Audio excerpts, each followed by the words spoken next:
I hope this finds all of you well, and those that are suffering, hang in there and keep going through this and get on the other side of this, and you will. Sometimes you have to do better, and then sometimes you have to know when to draw back a little bit. So you have to kind of play a little bit here and working with others and working with yourself even.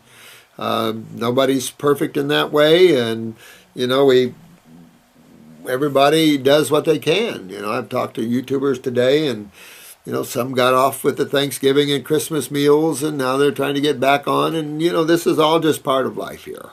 So we don't judge everyone. We just hang on and keep going to get well and get ourselves rebuilt and remembered genetically and start off with some higher level genes. So with that said, let's take a look at this. I've got some questions here that I want to address. This is Carla. Hey, sweetheart, you're a 50-year-old gal. I like that gal. Spunky woman. I'm really not in line with bioidentical steroids. I love that word. You know, we use bioidentical, bioavailable, all this kind of fancy kind of stuff, and it really means nothing. You're on acid, and base. You're on an acid estrogen and acid testosterone with a base in there to neutralize both of them. In reality, those are all three in, I'll say the estrogen and testosterone are probably more brother and sister than progesterone. Progesterone is the base side of those two that keeps those two in check and neutralizes them. And again, by taking them, it's well established. I don't care if they're bioidentical or they're yesterday's soup, you're going to lose your adrenals. And you just don't want to do that. It's just not worth it for a 50-year-old gal to lose her adrenals. It'd be hard to live with a woman like that.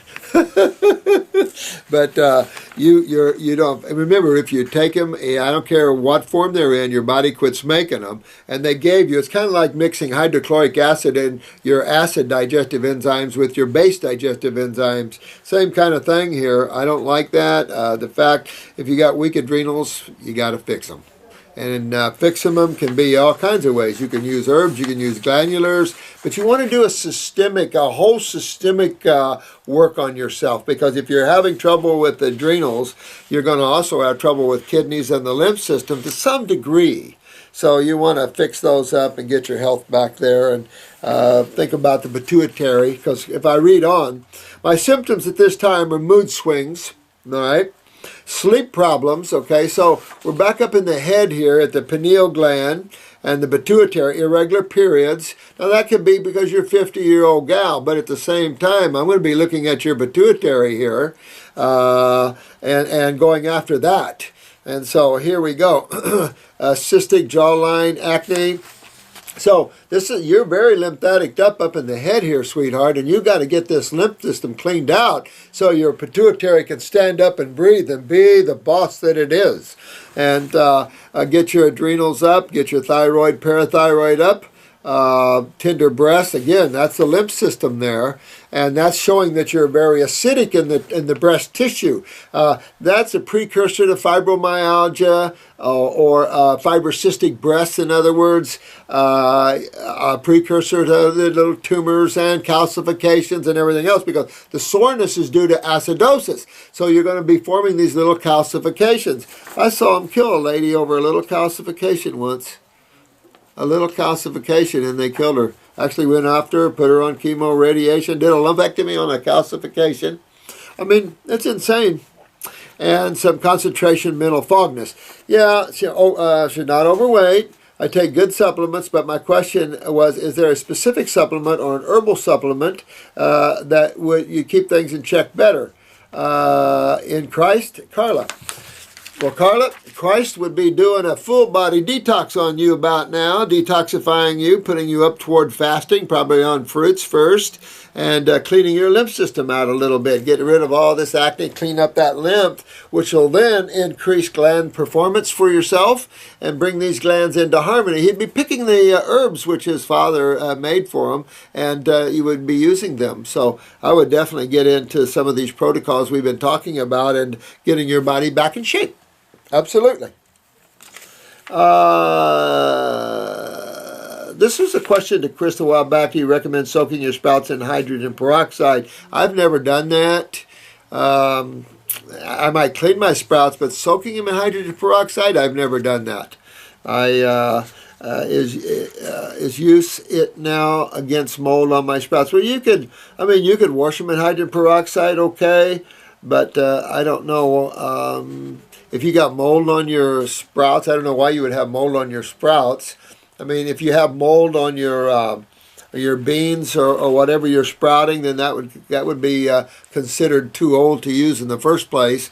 So you shouldn't have any mold problem. I never had any mold problems on any sprouts I ever grew, and I grew tons of alfalfa sprouts. Hydrogen peroxide sounds like isolated chemistry, and it is. Yeah, and look at the process that they get hydrogen peroxide now. So really, if you wanted to soak them in, use a Parasitic or something, but a good enough hydrogen peroxide just to clean them a little bit, maybe. Do you recommend growing your sprouts on soil or just in glass? Well, of course, I grew them in glass, and when we hydrate here, we grow things in glass, but of course, anything soil-based is going to be so much more powerful. But then there is ocean ponics, and you can grow sprouts in ocean ponics and blow them out of the water. More videos on consciousness and spirituality. I love that side of life, don't you? I mean, because it's a feel-good love side. I'm home with God's side. I see all of you as brothers and sisters, and the Father too. I love that side. That's the best side. You know, the longer I've been traveling as a traveler in the heavens and dealing with all these spiritual people and the spiritual masters and stuff, I think I have less and less to say. Yeah, I mean, after a certain point, there's not so much to say. You know, you get beyond the mind. The real issue is you've got to get beyond the mind. That's the negative side of creation, if you will. And if you can get beyond that, I mean, the mind does hold duality in a sense, but especially at the causal level. But I would just work on putting that mind as a gopher for myself and let me shine through. And then your experience of ecstasy and joy and laughter will be assured. So that's always the better way to go there. This is from P.G. Eschner. This is, I too have seen these other world parasitic, Remora. Yeah, this is a good question. Is it our duty to remove these beings from people, or are we supposed to leave them there as a function of the soul working out karma? You know, it's a very good question, and for some of the Christians it might be a little hard to take this question, but forgive us because there is all levels there to work with, and so it's just good information to know that you can always be a victim of someone else. And they can be in their physical body or they don't have to be in their physical body. You should always be the watcher of your consciousness, that no one takes advantage of you and takes your joy and happiness away, both physical or etheric. For me, I used to be called the Ghostbuster in different ways because I used to always like to take entities and give them their rightful place. There are some that are really gnarly out there. As you've seen more and more now on TV, they're bringing out more of these stories out. You see that from the movie stars and things, and all these people. You see their stories. All I can say is, don't be too naive about things in life. I think you have to listen to your inner intuition on that question. But a nice tap on someone's shoulder like, hey, someone's following you. Of course, you'll probably freak them out. That's the other thing you got to worry about. People are not always realistic about things they can't see or touch. And so it becomes a little voodoo if you can't see or touch anything. But we have to go beyond these kind of fears and get strong in who we are as the expression of God in creation, and that we have to respect that and get into our more of a fullness of our beingness. You know, emotionally and mentally, the Homo sapien is a very inferior being here. We all need to get stronger. This is Annie, channel 139. I haven't seen you for a while there, sweetheart. Could be that I missed answering all these questions. But this was interested in the lady with the MS. Well, you guys are about to see a nice video her husband's going to do on her. The thing is, These are incredible. I mean, he's a chiropractor, but he's a fitness freak. I'm telling you, I've never seen anybody work an MS client like him, even if it's his own wife.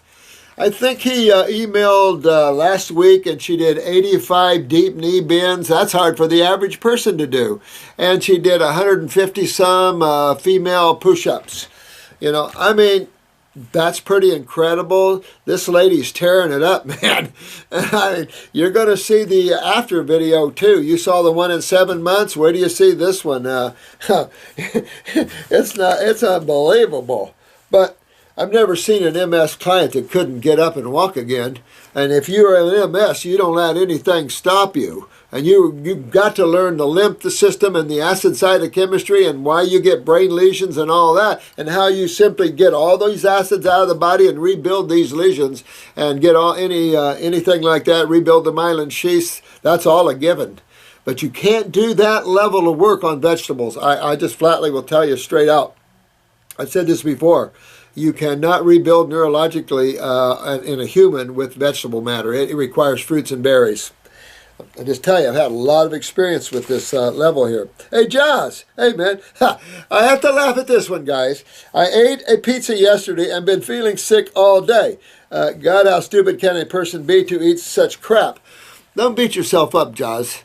I remember it wasn't that long ago, everybody wanted a pizza around me, my family and everything. So I said, okay, well, I want the littlest vegetarian thing you can get. Light tomato sauce, knowing that was going to kick me and everything else. I had one piece and like to throw up. I mean, that hurt me for hours. And it's like the things Homo sapiens do.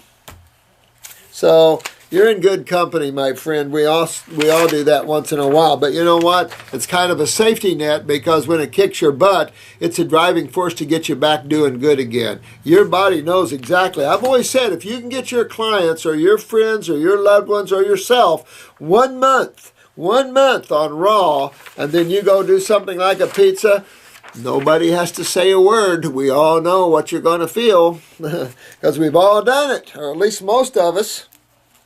It's just life in the fast lane, you know. Some smells are overriding. Just some smells are so good they don't equal the taste or the effect of the food. That's for sure.